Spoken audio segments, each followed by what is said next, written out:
when somebody comes along and shows you a better way, Yes. they've given you something better than money. Yes. They have given you vision. Yes. By the way, I didn't want to make you uncomfortable, but now you know why you were attacked.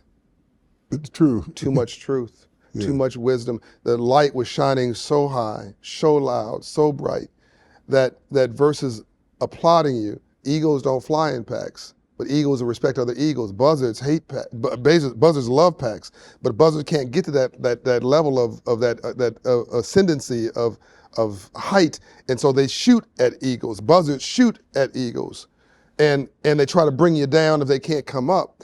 And it is human nature, unfortunately, when you're in hurt people hurt people. Right. Hurt people hurt people. And so you got to get the toxicity out of your life, starting with you. Your first relationship is with yourself. So you mentioned mindset. All poverty other than sustenance poverty, roof over your head, food on the table, and reasonable health care, is mindset. Whether I believe I can or whether I believe I can't, I'm right. Is the glass half full or is it half empty? Depends who's looking at the glass. If you're around a bunch of people and they say this glass is half empty, run for all your life. Run. Right. If you hang around 9 broke people, you'll be the 10th. And I don't mean broke financially. Right. I mean broke in. Right. So you have a surviving mindset, a thriving mindset, and a building winning mindset. You need to surround yourself with builders and winners. The book, The Tipping Point, Malcolm Gladwell, University of Illinois study proved that at 5% of positive role models, every community stabilizes. By the way, he's black. He doesn't look it. Malcolm Gladwell, he's Caribbean. Yes. It stabilizes. Dr. King only had 20% of the black community support. Right. At his height. Right, right. 20% of the white community support at his height, and half of them were Jewish. And still he changed the world. Which means everybody doesn't have to agree with you or like you or support you. You can't take everybody with you. You cannot take everybody with you. I've never met a hater that was doing better than me. Hello. I like what I'm doing, what's better than what you're not doing. Yeah. I can do better all by myself. I don't need help. Yeah, you don't see people throwing rocks down. Woo! They're always throwing rocks up, trying to get something to fall. So you have to understand proximity is based on the perception of the fact that you're in the big house and I'm in the field. Yes. That you have a car and I've got a donkey. Anytime somebody hates you, it is because they admire something about you, but they think it's too far out of their reach. Rather than being inspired by you, they would rather attack you. That's right. Chapter number 6, Blueprint. I want you to intellectually show us the footprints that you stepped in from homelessness to become who you are. You have been there. You have done that. I want somebody to be able to catch the breadcrumbs or the footprints that changes your life. If you were homeless right now, what would be the first step? Well, you know I was homeless. I know it. Like quite literally. That's why I said footsteps. Lot to hair in airport. Yeah.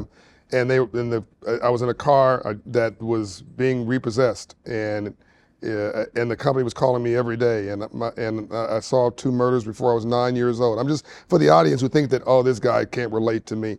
My mom and dad divorced over money. They fought domestic abuse right in front of me. I had to call the police when I was 4 or 5 years old. Saw a murder when I was 7 years old. My best friend murdered when I was 9 years old. Financial literacy course when I was 10 years old. Started my first business 9 years old. Started my first business at 10 years old. Homeless when I was 18, 19, 20 years old. So rainbows only follow storms. You cannot have a rainbow without a storm first. You can't grow except through legitimate suffering. I believe that's biblical. Mm-hmm. True. I'm going to say the same thing we've been saying this whole podcast. Ignore the noise. Mm-hmm. My number one advice is eagles don't fly in packs. Mm-hmm. Ignore the noise. Why do we spend all of our time trying to impress somebody that we don't want to be like? Mm-hmm. Trying to impress a 6 square block celebrity that's got all the girls or all the guys or all the whatever. They got the money but no wealth. Mm-hmm. They got smart but no sense. Mm-hmm. And we're stepping over $1 to pick up a dime. Mm-hmm. Like, knock it off. Mm-hmm. I walk through life consciously oblivious of most things around me because it just doesn't matter. And I work really hard to keep toxicity and toxic people away from me. It's a job too. And it's a job, and they will resist. If you have toxic people around you, and they know they're playing a game, and they know the best chance they have of success is to leech onto you, and you try to get them away from you, they will fight violently to stay attached to you. People who have hurt me, Bishop, people who tried to hurt me have not been strangers. All of them are people that I know. Mm-hmm. And they thought, they rationalized their behavior. I'm sure they convinced themselves that they were right. And if you have low self-esteem, you can be drawn into this cesspool of irrationality where you're aiding and abetting somebody who's destroying you. Mm-hmm. So I just say, look, I can do bad all by myself. I don't need help. If I'm in a relationship with somebody, you got to add to me. If I'm in a relationship to myself, I need to add to me.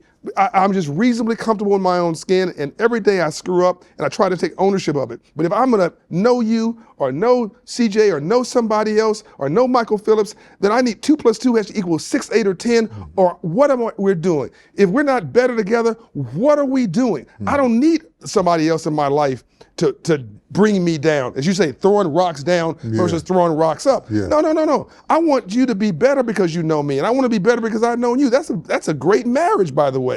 Marriage of a partnership, a friendship, but it starts with your relationship with yourself. Mm-hmm. I'm just reasonably comfortable in my own skin. Mm-hmm.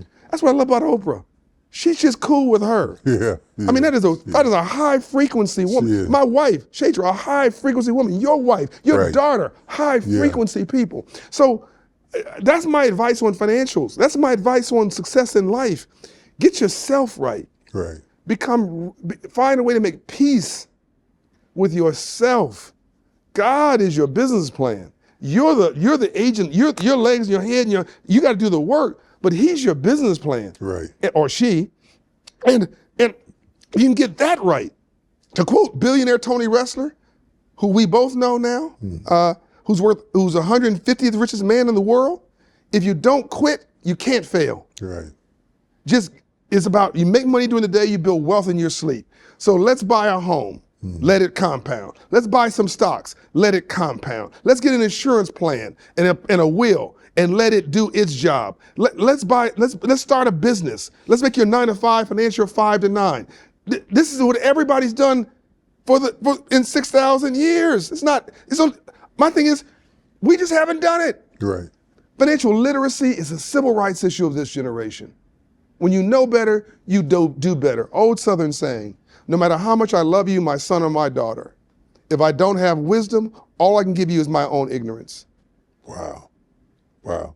Only thing I would add to it, and I'm not the expert on that kind of stuff, find your product and you found your answer. Yes. Whatever the product is, if it's a bag of seeds, yes. If it's an ability to make cupcakes, if you find your product and figure out how to take the product and turn it back into the business and continue to grow it till you grow yourself out of it so that you can invest in stocks. Because if you're really homeless and you're really broke, you may not have anything to invest. You're still trying to find something to eat. Oh, and get your credit score up. Yeah, get your credit score up. But you got to find a product to do that. You got to find a product. Bishop, on this point, I'm going to suggest their first product is them. Because as I look around your studio, true. As I look around your house, as I look around your office, as I look around virtually, spiritually right now in my office, all of my special forces team, all of your special forces team, everybody here, there's a twinkle in their eye. Mm-hmm. There's something special. Mm-hmm. We're not human beings having a spiritual experience. We're spiritual beings having a human experience. Energy matters. I'm suggesting humbly, he's correct, find your product. Find what you have to sell. But be the thing that sells itself first. Mm-hmm. Mm-hmm. Because you're the vessel. You are God's vessel here. So get comfortable with you, build you up so that when someone meets you, even in a crowd, the world stops. They're like, whoa, who's that? Right. That twinkle in your eye. You can't find your product if you don't have the thought. Yes. What you're talking about is the thought. Yes. The ignition switch. To think a certain kind of way. Absolutely. Yeah, that's the ignition switch that makes you find whatever it is you're going to find. When we were in Africa, by the way, my wife only wanted to meet one person. This is years and years ago. We were in Africa with Ambassador Andrew Young. She heard that Bishop T.D. Jakes was in the next hotel. And she didn't care about giraffes or safaris or African history anymore. She didn't want to hear no preaching, the prime minister. She said, John, I just want to meet Bishop T.D. Jakes. Wow. And I got, well, now I call it husband points. What a disappointment.